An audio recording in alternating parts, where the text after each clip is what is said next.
साथियों नमस्कार, सत श्री अकाल, सलाम वालेकुम, जय भीम, जोहार।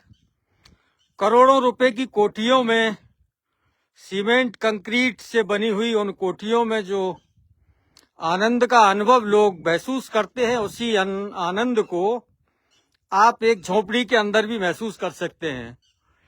इस समय हम जंगल के एक इलाके में हैं, जहां ये चंद झोपड़ियां बनी हुई हैं। इनमें से एक झोपड़ी के अंदर आपको लिए चलता हूं, और आप जब इस झोपड़ी के अंदर चलेंगे मेरे साथ धीरे धीरे, तो आप इसकी बनावट और इसकी खूबसूरती, इसकी सुव्यवस्थित व्यवस्थाओं को देख करके दंग रह जाएंगे। ये मिट्टी का बना हुआ एक महल है, जिसे सुंदर तरीके से जगमगाया गया है, सजाया गया है। चाहे आप इसकी तले को देख लीजिए, चाहे इसकी दीवारों को। ये झोपड़ी है, लेकिन बनाने वालों की नीयत ऐसी है कि उन्होंने इस झोपड़ी को ही किसी शीश महल से कम बनाया नहीं है। ये देखिए, इस झोपड़ी को जब आप देखेंगे और इसमें व्यवस्थित तरीके से सजा करके रखे हुए घरेलू सामान आपका ध्यान खींचेंगे कि झोपड़ी को भी करोड़ों रुपए की कोठी से कम तरह से नहीं सजाया गया है। ये देखिए, सोने बैठने की सुविधाएं, कूलर, पंखा, सब कुछ है। ये इसका एक हिस्सा आपने देखा है। अब इसी हिस्से के अंदर की ओर मैं आपको और लिए चलता हूं। ये झोपड़ी है, याद रखना। होने को ये झोपड़ी है, लेकिन जिस तरीके से इस झोपड़ी को बनाने वालों ने सजा करके रखा हुआ है, आप अचंभित रह जाएंगे। मिट्टी और फूस से बनी हुई दीवारों को इस तरीके से करीने से बनाया गया है कि यहां सब कुछ सुव्यवस्थित नजर आता है। घरेलू सामान जो उपयोग में आता है, उसे रखने के लिए। अब आप देखिए, मिट्टी का बना हुआ बेड। आपने बहुत महंगे महंगे बेड देखे होंगे। एक सुकून भरी नींद लेने के लिए इंसान लाखों रुपए के महंगे महंगे बेड बनवाता है, लेकिन इन लोगों ने मिट्टी के ही बेड बना करके शानदार तरीके से गद्दे और रजाइयां लगा रखी है। आने वाले मेहमानों को किसी भी प्रकार की कोई तकलीफ नहीं हो,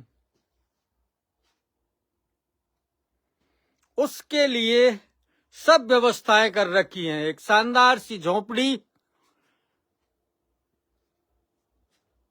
कई लोग ये जानना चाहते हैं ये स्थान कौन सा है, आप बताइए। ये तिवाड़ी फार्म भिड़ावली है। भिड़ावली। जब आप बयाना से चलकर के कलसाड़ा रोड पर जाते हैं तो एक गांव पड़ता है भिड़ावली। हाँ, भिड़ावली। और भिड़ावली में बयाना पंचायत समिति के पूर्व प्रधान महेंद्र तिवारी जी का ये फार्म है। हाँ जी। और उस पर ये बने हुए हैं। तो ये लोग कहाँ के हैं जिन्होंने बनाए हैं? फतेहगंज यूपी बरेली के रहने वाले हैं।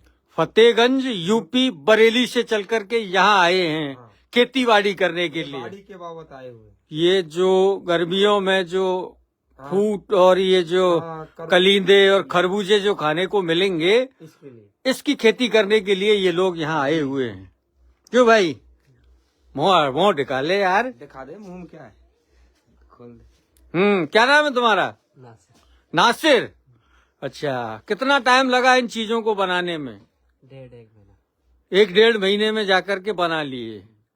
अब यहीं रहना है स्थायी रूप से?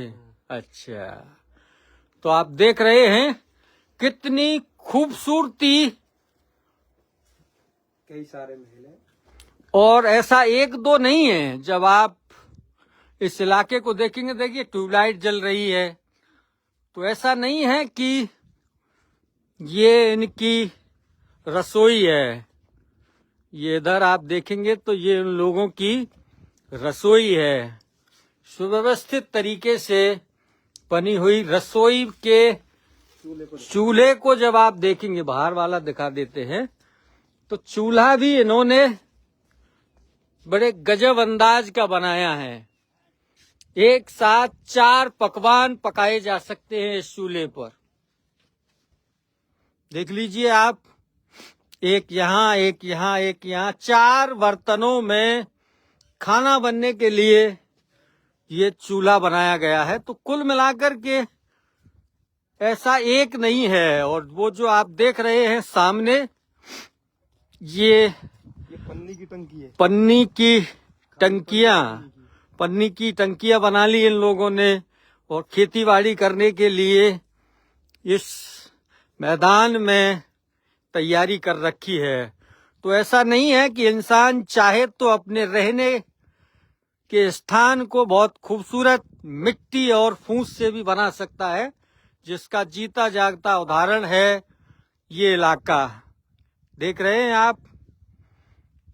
तो ऐसे कई इलाके हैं जिनको इन लोगों ने उत्तर प्रदेश से, देखिए ये चूल्हा, इस पर 3 बर्तनों में खाना पकाया जा सकता है।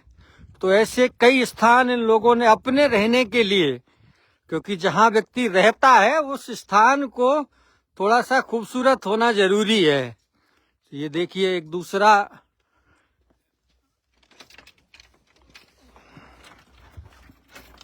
जंगल में मंगल कर रखा है। कुल मिलाकर के मेरे कहने की बात अगर आप समझ पाए तो रह जंगल में रहे हैं, लेकिन घरों को इस करीने से सजा करके बनाया गया है कि देखने वाले दंग रह जाएं।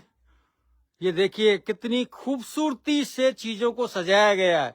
ऐसा नहीं है कि ये सुविधाओं का उपयोग नहीं करते हैं। रेफ्रिजरेटर आप देख रहे हैं, सारी सुविधाएं झोपड़ी के अंदर, और वही मिट्टी का बना हुआ बैग।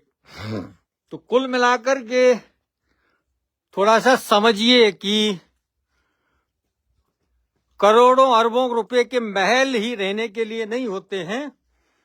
कच्ची मिट्टी से भी, झाड़ फूस से भी इंसान अपने रहने के घरों को बहुत सुंदर और खूबसूरत बना सकता है। तो आप में से किसी की इच्छा हो देखने की तो आप आकर के इन्हें देख भी सकते हैं। आप सबका बहुत बहुत धन्यवाद, आभार, नमस्कार।